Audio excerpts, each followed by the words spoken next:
Kung mahilig ka sa patatas, dapat mong masubukan ang recipe na to. Simple lang at napakasarap. Tara, lutuin natin. Gumamit lang ako ng 2 pirasong patatas dito.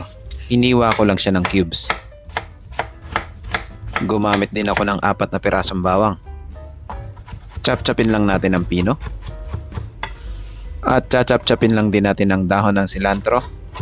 Pagkatapos, gawa tayo ng sauce. Gumamit lang ako ng fresh dill, 1 pirasong bawang, fresh yogurt, lemon juice, salt, black pepper, at olive oil.